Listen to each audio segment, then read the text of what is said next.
गुरुदेव, जैसे कल आपके परसों आपके सत्संग में सुना था कि कृष्ण जी जो भी करते हैं, तो गोवर्धन की मैं परिक्रमा दे रहा था। उसके बाद कृष्ण कुंड के पास पहुंचे तो मेरा पैर फिसल के आधा शरीर कुंड में चला गया था, तो दूसरे तो उन्होंने पकड़ लिया, हाथ मतलब अंदर नहीं जाने था। तो इसका मतलब कोई गलती हुई थी क्या? नहीं, कोई घटना घटनी थी, भगवान ने बचा लिया आपको। एक घटना जैसे जो मृत्यु जनित होनी थी, वो इतने में बचा लिया। हाँ, बहुत कृपा। अगर यहाँ कहीं कोई चोट लग जाए तो समझो बहुत बड़ा कोई अपराध था और उसको इतने में क्षमापन भगवान ने कर दिया। इसमें गलती नहीं मानी जाती, इसमें भारी प्रारब्ध का संयोग होना था कि आपको मानो डूब के मरना था। तो भगवान ने आपको इस घटना में, क्योंकि आप परिक्रमा लगा रहे हैं, आप ब्रजधाम में हैं, आपको बचा। अच्छा, मान लो आप डूब जाते हो तो आपको भगवत प्राप्ति हो जाती है। दूसरे जरूर कहेंगे कि यार परिक्रमा कर रहा था बेचारा, स्नान को गया और मर गया, लेकिन आप पक्का समझना उसे भगवत प्राप्ति हो जाएगी। जो बड़े बड़े योगी जिस प्राप्ति के लिए, क्योंकि ये ब्रज है, जानबूझ के आत्महत्या करोगे तो भूत बनोगे यहां भी।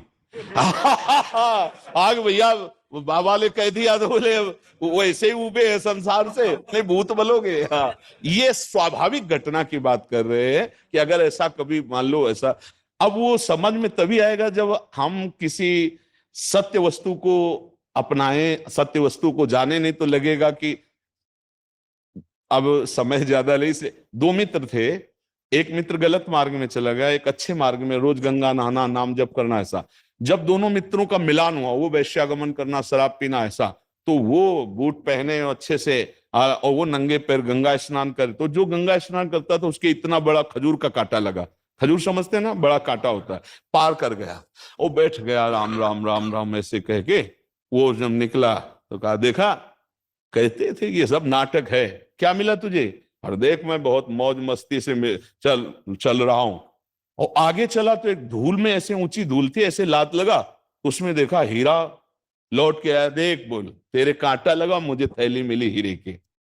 उसको लगा यार वास्तविक सब नाटक है, क्योंकि मैंने देखा है वैश्यागमन करता है, शराब पीता है, इसको थैली मिली हीरे की, और भजन करता हूँ, राम राम बोलता हूँ, गंगा नहाता हूँ, खजूर का कांटा लगा। तो जब किसी भक्त को संशय होता है तो भगवान किसी न किसी रूप में आके संशय निवारण करते हैं। तो एक वृद्ध के रूप में भगवान आया, बोले अरे बेटा कांटा लग गया क्या? भगवान की बड़ी कृपा आपके ऊपर है।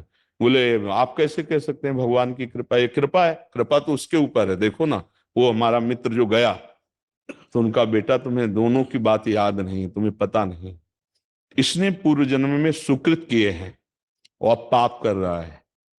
ये आजीवन चक्रवर्ती सम्राट के पद का भोग करता, न बैठता तो भी वैभव होता। इसके पाप कर्म से सारे पुण्य क्षीण होते चले गए।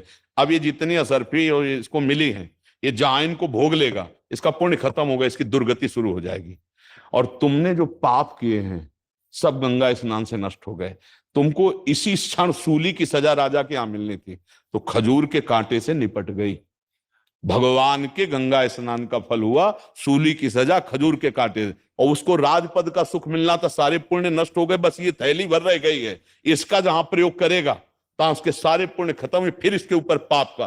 तो उन्होंने बचा लिया, नहीं तुम्हारी भक्ति में ही निष्ठा खत्म हो गई है। तो ये घटनाओं का अगर ज्ञान ना हो तो फिर अंदर से अश्रद्धा हो जाएगी। तो श्रद्धा अगर हमारी टूट जाए तो फिर हमारी भक्ति में बाधा पड़ती है। नहीं तो आप सच्ची मानिए, पैर फिसलना या चोट लगना या किसी भी तरह की हानि होना, बहुत बड़ी हानि को भगवान ने छोटे में कर दिया। क्योंकि भगवान तो सर्वज्ञ है ना। अब गिरिराज जी की परिक्रमा लगा रहे, वहां पाप कौन हो सकेगा? पाप थोड़ी कुछ बना, हमारे पाप का नाश किया गया। ये बात समझ रहे हैं? हाँ।